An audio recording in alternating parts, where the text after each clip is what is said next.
Hello and welcome to the Daily Millwall for Friday the 24th of February 2023. In today's Millwall news, we'll start off with this. That promised update on the memorial stones from yesterday's statement from Steve Kavanagh. Millwall issue a further update on memorial stones at the Den. The Millwall Football Club wishes to provide supporters with an update relating to the installation of memorial stones at the Den. The club previously released a statement on 31st of December 2022. As explained in that update, Your Tribute Limited were engaged by the club as a third-party supplier to produce, deliver and install the stones ordered by supporters through their website.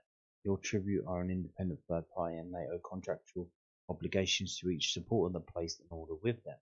The club and its legal representatives have written to Your Tribute multiple times to remind them of their contractual obligations to both Millwall and supporters and to request that the stones are installed immediately. Unfortunately, today, Your Tribute has failed to install the stones as they have not responded to the club or its legal representatives in any meaningful way. Following Your Tribute's failure to comply with their contractual obligations, the club has decided to terminate Your Tribute's engagement as a third-party supplier with immediate effect. The club's priority is to ensure that the stones are installed as well as the rights of its supporters in this regard. Millwall have repeatedly reminded Your Tribute of the contractual obligations that they owe to the fans who have purchased, and the club is immensely disappointed with the company's apparent disregard for supporters, and particularly given the sensitive nature behind purchasing memorial stones. Staff at the club have been in regular dialogue with around a third of the 95 fans who purchased through Your Tribute. It is imperative that the remaining supporters who have yet to contact the club do so at the earliest opportunity by forwarding emails containing their order confirmations to slo@millwallfc.co.uk. Club does not hold this information, so it is imperative this contact is made in order for Millwall to be able to proceed with its own next steps. Fans who have also not yet contacted Your Tribute directly in relation to their failure to install the stones or request refunds should do so, as these obligations are governed by the contract between Your Tribute and each supporter that placed an order. Fans may also wish to consider whether their credit or debit card provider is able to recover any funds through the chargeback scheme. The club would once again like to apologise to the supporters affected by the above. Millwall's priority now is to ensure the situation is resolved as quickly as possible. The club is assessing all options available and will advise those who have ordered stones of the next steps directly. So, not much of an update in terms of solution being found, just a general summary of what's happened so far. The new information that we have is that it's 95 fans who have been by this. So, and it seems as well that whatever's going to be happening will be happening behind the scenes. The club is assessing all options available and will advise those who ordered stones of the next steps directly. So they're not going to tell us. It's going to be up to the people, those 95 fans who ordered stones and Millwall what they do next. But what are Millwall planning to do? What can they do? Can they sue on their behalf? I don't know. Is that how they call it in America? Class action. Do we have them in this country? I'm not too sure. What can they do? Apparently, Your Tribute Limited still a business that exists, but if they file for bankruptcy and file for insolvency or whatever, then that's it for them, isn't it? Like, they can just walk off with your money, and hey ho, they got that. That's it. So what do you do then? Who are you going to sue when a company goes out of business?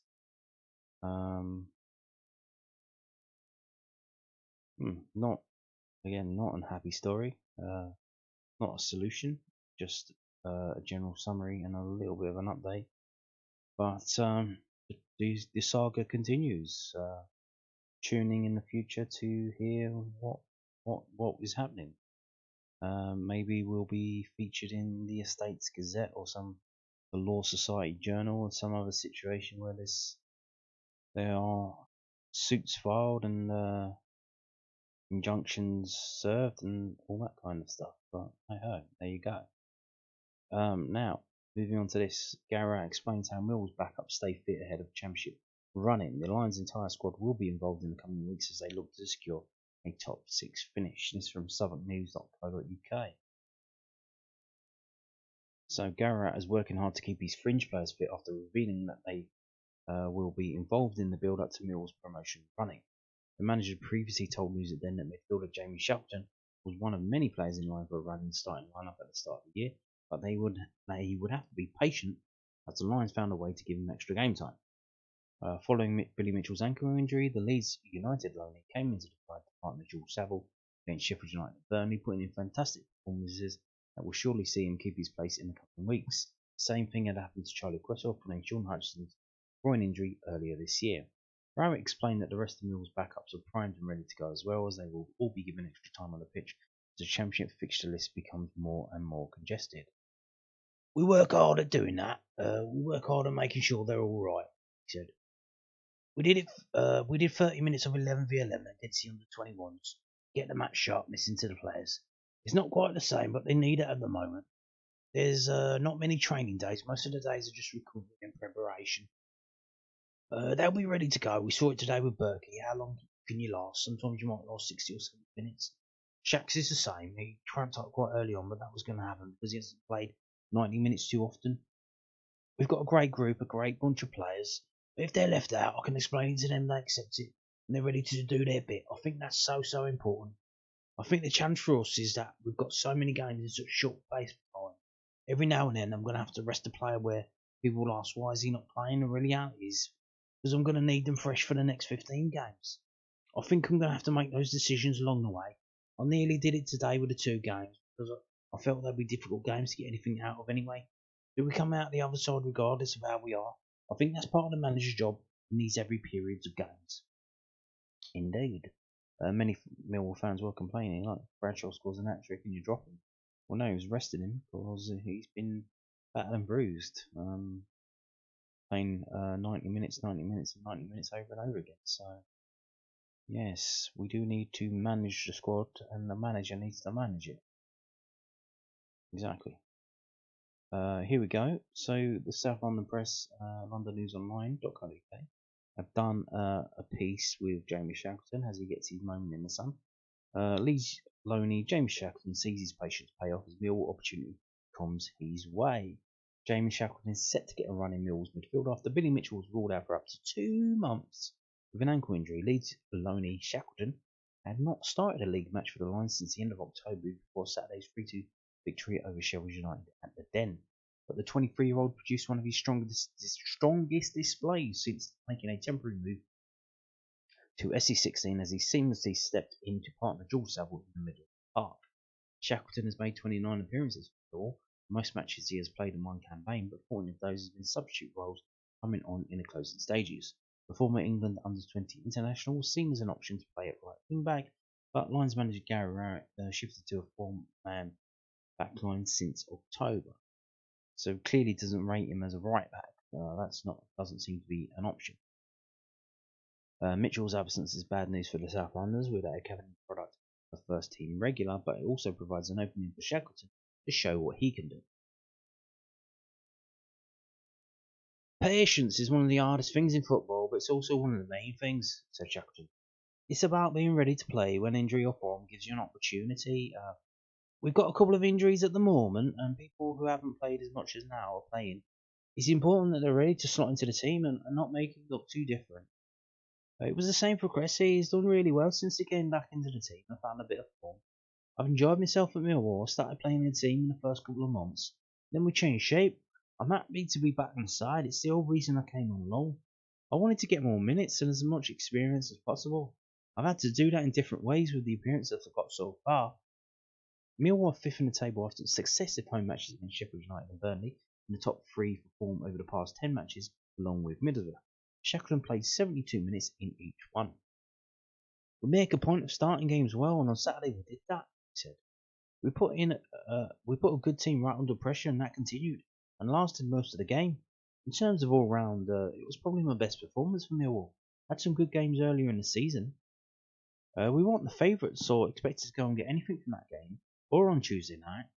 To come away with 4 points is good. Against Burnley, we had to work very hard off the ball. We knew we were going to have to, because they shifted it and moved it around so well. But we did our best to limit them to as few opportunities as possible. We kept ourselves in the game, and Bradders, it came on and nicked a late point for us, which was important. All the work and running we did off the ball meant we probably served something from the game. We probably didn't play as much good stuff and flowing football to get forward as much as we would have liked, because they pressed well. Burnley were good on and off the ball.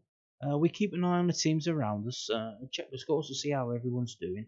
The games are coming thick and fast, and if you talk too much about that, the playoffs, then it could get away from you. Exactly. Yep. Nice, nice from Shackleton. Playing well at the moment. Now, before we get into the preview, one last story. Do you remember this? I made a video a while ago. Don't know how long time ago. About this French guy called Jérôme Favre. Yep.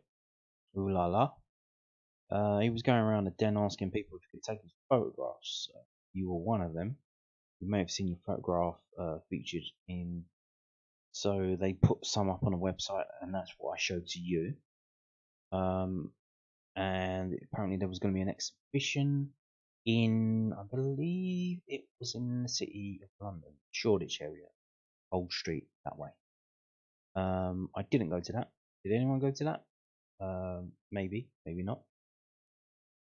But as was said at the time, after the exhibition has closed, they're going to look to do a zine, a photo zine. What is that? Well, it's a cheap version of a book. Obviously, you can see like coffee books where you have these photographs of all kinds of things that they have. But they're like really thick, and they got big, thick, like hard covers.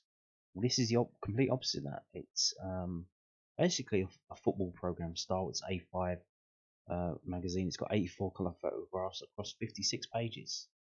So very comprehensive set of things. Could be in terms of historical records and like recording how Millwall is in 2020s. If we're going to go, how it's going to change in the future, and what changes are going to happen. Could be a very interesting thing to look back on, to own, pass down, to keep in terms of the history of Millwall Football Club. In terms of most photographs that you see like this regarding Millwall are of the team and of the football matches, which is understandable because that's the football club.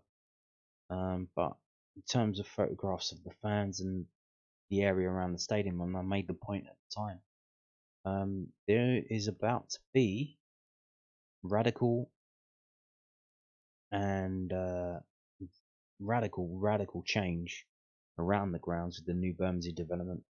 Massive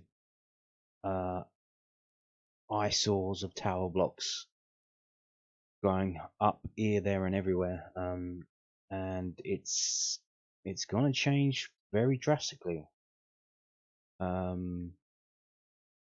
Quite insane. I don't know if anyone here was around at the time when the Surrey Canal was still there, but it's going to be probably like that. Or when Surrey Docks was closed down and turned into Surrey Quays, where you have something that was there for many times since the Victorian times, and then it's just boom, completely swept away and changed, like the Isle of Dogs, what they did to that. Completely transformed it. I'm not saying that's for the worse or for the better, but here's the thing: if you're someone who lived around Millwall now, you experience it now. You're gonna miss it when it's gone. You're gonna miss it when it changes. It's gonna be weird because you're looking at a thing. Same with the old ground, the old den. You were going to that ground for many years, and then all of a sudden it's gone, and there's a new one, the new den, and it's kind of weird for you. It's similar, but it's different. It's not the same. It's a copy of a copy. Simulation. It's a simulacra. It's so the same thing is going to happen now. Although the den, as we know it now, will still be there, but the area of surrounding will be utterly transformed beyond comprehension. And as you've been going to the game, you've seen what they're doing on the Alderton Road already. The massive flats that they're building along the railway line on what used to be a wood yard, a builder's yard. It used to be a tyre place. What used to be this used to be that. They shut KFC down. KFC were making mint on Old Kent Road. Why have they shut that down? Well, because it's a single-story building, and the landlords could probably sell that and build a massive tower there and make bank. Millions and millions and millions of pounds. So this might be a thing that would that could be worth owning, so that you can look back and see this is what it was like before.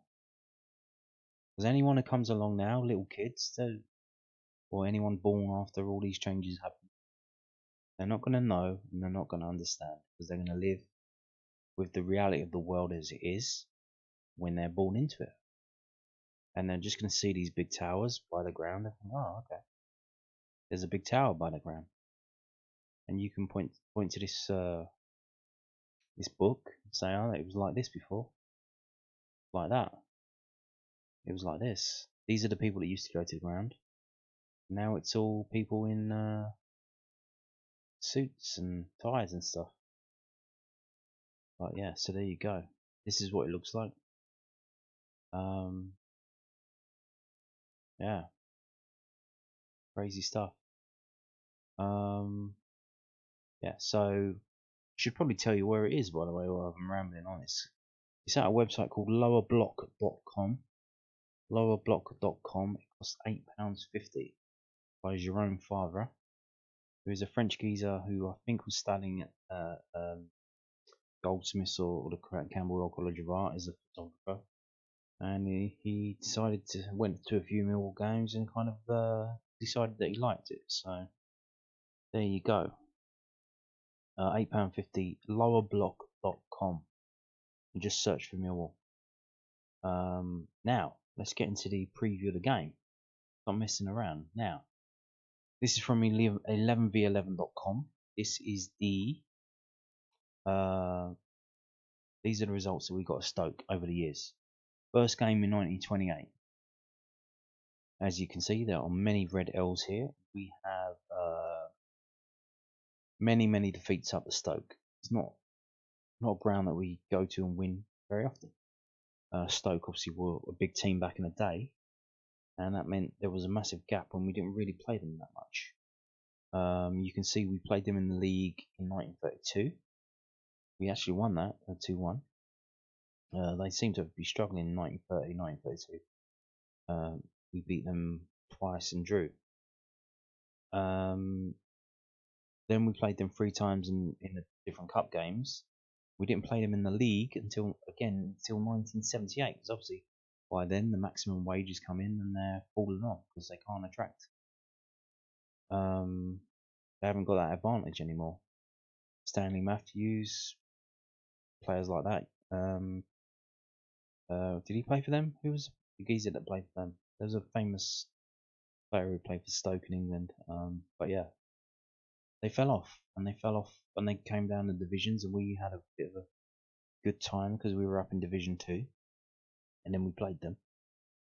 But yeah, it's just been on and off. Obviously, they've been in the Premiership quite recently, and then that meant there was a gap that we didn't play them again. But so here we go. We've got about 1, 2, 3, 4, 5, 6. We've won there 6 times over probably 25 or 30 games. 6 times. 6 times. Now, bizarrely, we have the first game was a 0-0 draw. So how many times have we drawn up there? Because we only won 6 times. Well, in 1932 we drew. It was a 0-0 draw. In 1970 we drew. It was a 0-0 draw. 1985 we drew. Another 0-0 draw. 2003 we drew. What was the score? Oh, 0-0. Hang on a minute. The last draw that we got there was 3 games ago. 11th of January 2020, another draw. 0-0 draw.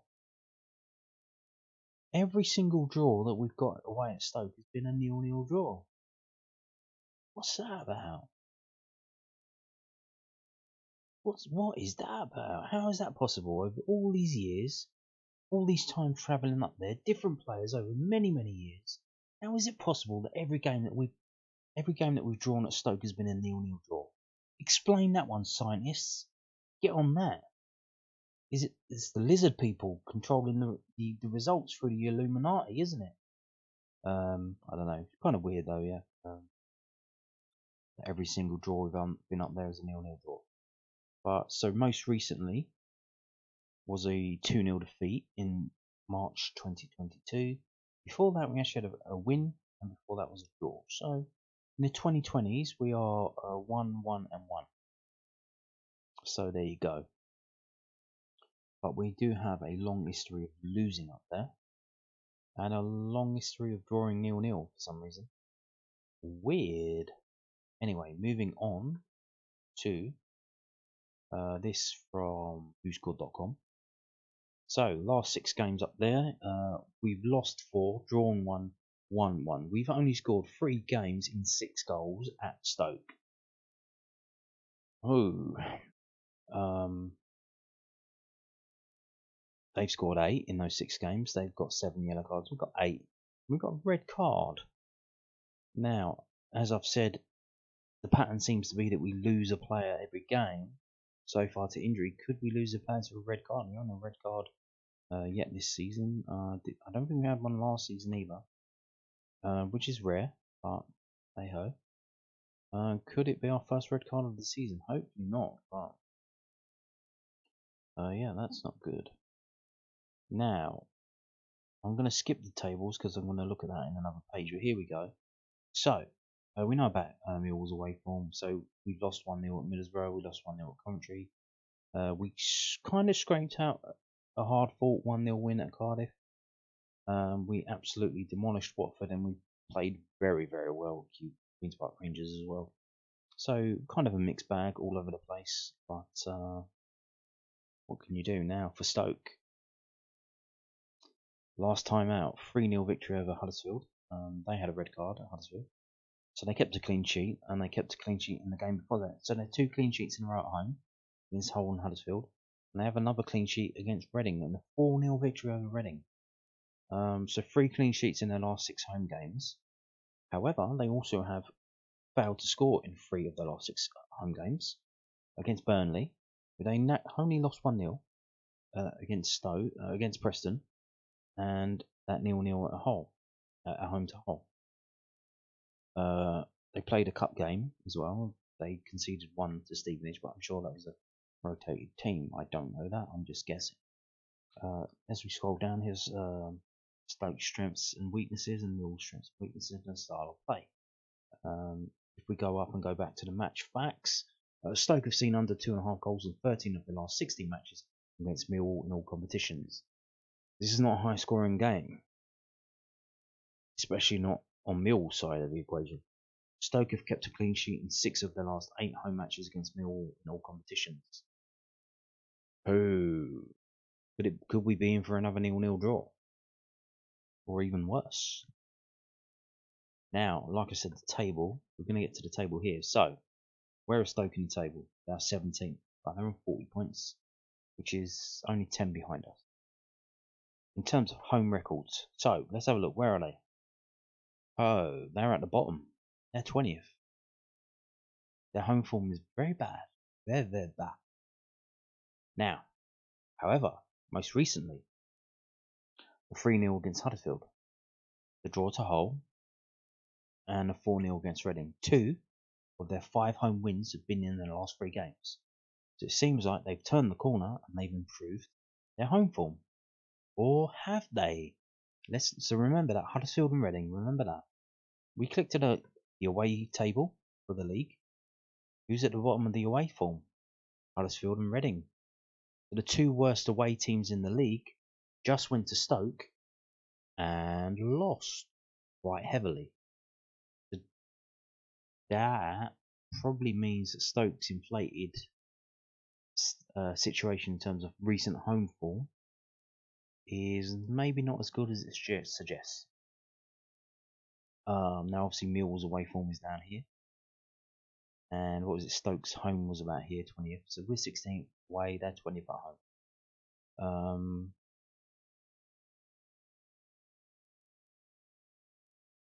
What does that mean? I don't know. It means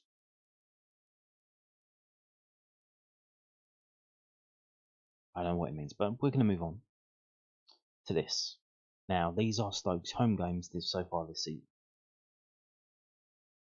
Now,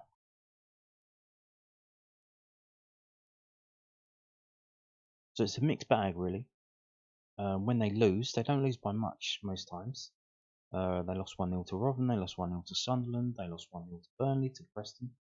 They had 0-0 against Hull. That was the only 0-0 season so far. But no, they've recently started scoring goals. They got the 4 against Reading, 3 against Stevenage in the Cup, 3 against Huddersfield. Now a lot of their defeats, they failed to score. So they failed to score. If we see, so the only defeat that they have where they've actually scored is Birmingham. These are home games, by the way, just in home games. So they lost 2-1 Birmingham. All of their other defeats, they've failed to score, which means the away team have kept a clean sheet.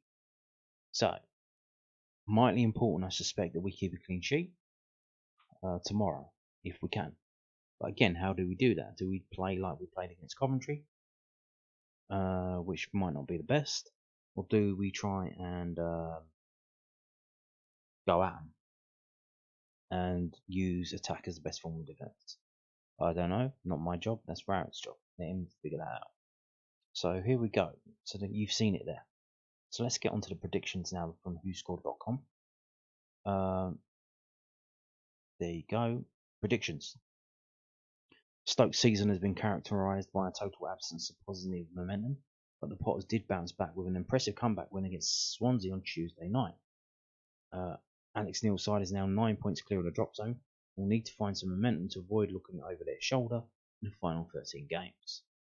Tom Bradshaw followed up his hat-trick with a decisive late goal against league leaders Burnley on Tuesday night. That point is an impressive one, given the opposition, and Rowett side now sits 5th in the table with a game in hand. And they say it's going to be Stoke 1, Millwall 2. Now, moving on to SkySports.com and their prediction. Where are we? We're probably going to be a bit far down, not the most sexy of games. Stoke versus Millwall. And indeed, we are at the very bottom. And he predicts it's going to be Stoke 0, Millwall 1, which, as we've seen, any team that can keep Stoke from scoring generally wins the game. Except for Hull, we've got a 0-0 draw. Now, weirdly, when we draw there, we draw 0-0. I would take a draw. I think the big game is on Tuesday against Luton. I think this is a game that's Stoke away that we're just going to try and get through to get to that big game against Luton. I'm probably not going to try and bust up bollocks too much. Try and keep it tight. Try not to get any more injuries, and certainly not any sending off. So again, what will that mean? Again, a low scoring affair, as you've seen over many years. There's not many goals in this fixture. What do I think? 1-0 would be absolutely lovely.